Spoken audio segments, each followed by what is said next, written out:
أعلن رئيس الحكومة المغربية عزيز أخنوش أنه ناقش مع النقابات تحسين القدرة الشرائية للمغاربة، وذلك في ظل ارتفاع معدل التضخم بالبلاد.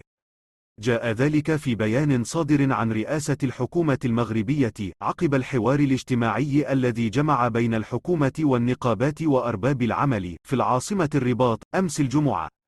وقال أخنوش إن انعقاد هذا الاجتماع يكرس مأسسة الحوار الاجتماعي بشكل راسخ وفق ما نقل البيان.